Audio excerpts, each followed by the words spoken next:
'n Goeie dag. Almal wat die woord van die Here saam met ons lees.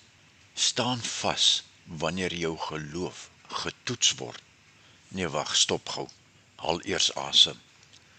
As jou hart vandag moeg, bang of alleen voel, luister net vir 'n oomblik. Dan is hierdie woord vir jou. Paulus sit ver weg, maar sy hart bly agter by die gelowiges daar in Tessalonika. Hy kan hulle nie sien nie. Hy kan hulle nie vasdruk nie. Hy kan nie self gaan kyk of hulle nog reg is nie. En dit pla hom diep, diep in sy hart. Het die druk hulle gebreek? Het die pyn hulle daar in Tessalonika laat twyfel? Het hulle dalk stilweg begin loslaat? En vandag lees Jolien vir ons 2 Tessalonisense 2 met die fokus op vers 6 tot 8 en 12 tot 13. Dankie Jolien. Goeiemôre. Ek is Jolien Leroux en ek lees vanmôre uit die tweede brief van die apostel Paulus aan die Tessalonisense. Hoofstuk 2. Die wederkoms van Christus sal voorafgegaan word deur die openbaring van die Antikris. Maar ons vra julle, broeders, met die oog op die wederkoms van ons Here Jesus Christus en ons vereniging met hom, om nie gou julle verstand te verloor of verskrik te word nie, deur die gees of deur woord of deur brief wat van ons afkomstig sou wees, asof die dag van Christus al daar is. Laat niemand julle op enige manier mislei nie, want eers moet die afval kom en die mens van sonde geopenbaar word, die seun van die verderf, die teestander wat hom verhef bo al wat God genoem word of voorwerp van aanbidding is, sodat hy in die tempel van God as God sal sit en voorgee dat hy God is. Onthou julle nie dat ek dit altyd vir julle gesê het toe ek nog by julle was nie. Vers 6. En nou, julle weet wat hom teehou, sodat hy op sy tyd geopenbaar kan word, want die verborgenheid van die ongeregtigheid is aan die werk, net totdat hy wat nou teehou uit die weg geruim is. En dan sal die ongeregtige geopenbaar word, hy wat die Here met die asem van sy mond sal verdelg en deur die verskyning van sy wederkoms tot niet sal maak. Hy, wie se koms is volgens die werking van die Satan, met allerhande kragtige dade en tekens en wonders van die leuen, en met allerhande verleiding van ongeregtigheid in die wat verlore gaan, omdat hulle die liefde tot die waarheid nie aangeneem het om gered te word nie. En daarom sal God hulle die krag van die dwaling stuur om die leuen te glo, sodat almal geoordeel kan word wat die waarheid nie geglo het nie, maar behaag gehad het in die ongeregtigheid.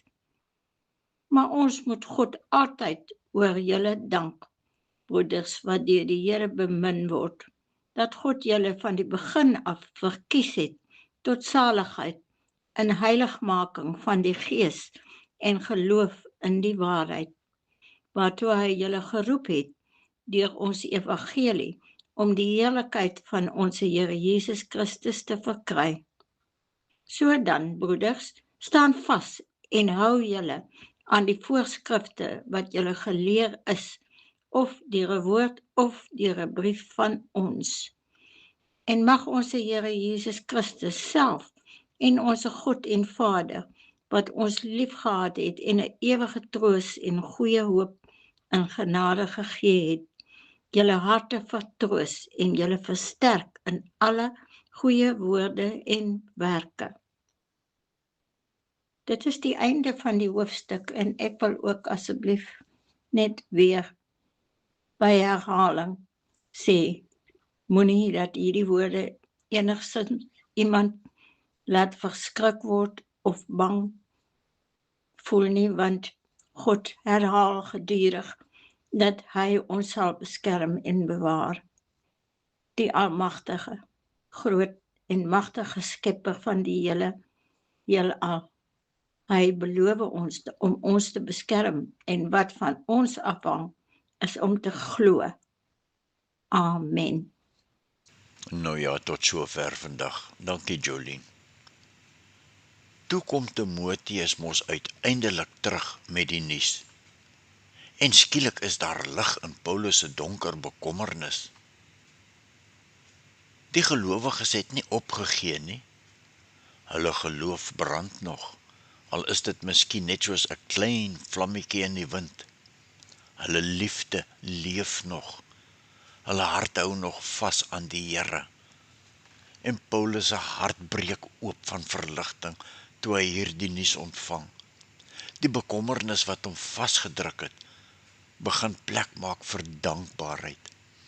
Hy kry weer asem. Paulus kry weer moed. Hy sê amper met trane in sy stem: "Nou kan ek weer leef, want julle staan vas in die Here." Dink net daaraan. Jou geloof, al voel dit klein en broos, kan vir iemand anders hoop gee wanneer hulle eie harte moeg is. Wanneer jy aanhou vashou, selfs met bewende hande, wanneer jy steeds liefhet, selfs met 'n seer hart, wanneer jy nie ver van God af wegdraai nie, dan sien iemand dit raak. En daarom bid Paulus dat hulle liefde al hoe meer sal oorloop en dat hulle harte sterk, heel en gereed sal bly tot Jesus weer kom. Jy moet onthou, nee, jy hoef nie vandag alles bymekaar te hê nie. Jy hoef nie te maak asof jy sterk is nie. Dis nie nodig nie. Jy mag moeg wees. Jy mag huil. Maar hou net aan vashou aan die Here. Ja, moenie moed opgee nie. God sien die trane wat niemand anders sien nie. Hy sien tot daai trane wat jy saans in jou kussing stort. Hy ken die gebede wat jy skaars kan uitspreek. Hy dra jou, ook wanneer jy voel jy kan nie meer nie. Vra jouself hierdie vraag: wie het vandag nodig om deur my woorde te hoor, jy is nie alleen nie. God is nog nie klaar met jou nie. Deel dit met iemand wat vandag moet hoor. God het jou nie vergeet nie. Hy hou jou vas. Staan net nog 'n bietjie vas. Kom ons sluit af. Here, ek kom na U toe met my moe hart. Versterk my geloof wanneer ek voel ek wil opgee. Laat my liefde nie koud word wanneer die pad seer maak nie, Here. Hou my naby U. Druk my teen U boesem, Vader. Dra my wanneer ek swak is. Help my om vas te staan en gebruik my lewe om iemand anders vandag weer hoop te gee, tot eer en verheerliking van U naam. Here, hou my naby aan U. Dra my wanneer ek swak is. Help my om vas te staan en gebruik my lewe om iemand anders vandag weer hoop te gee. En mag U daardeur verheerlik word, Here. Amen.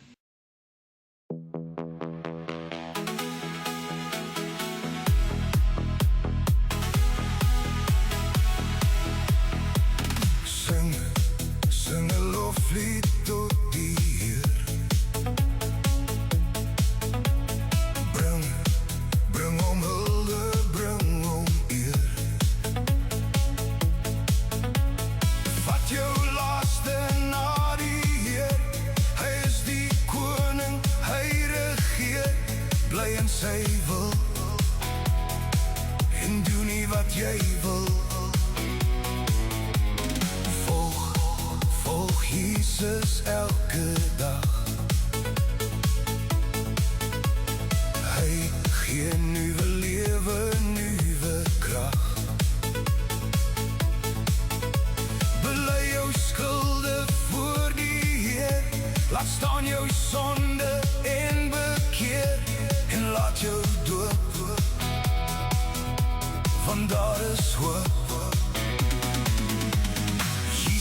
sal jou nooit verlaat, want hy het reeds die prys betaal. En as jy God se wil gedoen het, kom hy jou eendag haal. Jesus sal jou nooit verlaat, ja, jou skuld is afbetaal. Gee nou jou lewe aan die Heer, en hy kom om jou te haal.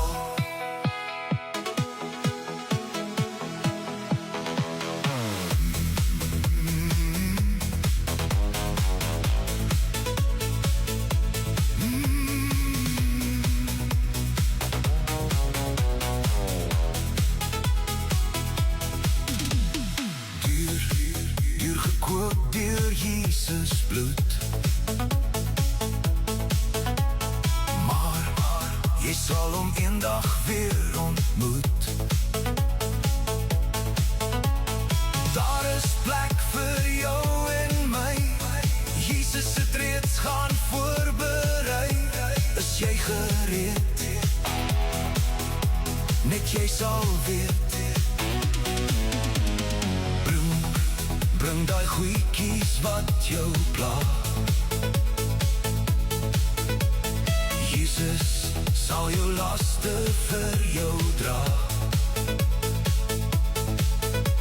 As jy net aan sy voete bly, en toelaat dat sy gees jou lei, wag daar seën op jou lewe heen. Jesus sal jou nooit verlaat, want hy het reeds die prys betaal. En as jy God se wil gedoen het, kom hy jou eendag haal. Jesus sal jou nooit verlaat, ja, jou skuld is afbetaal. Gee nou jou lewe aan die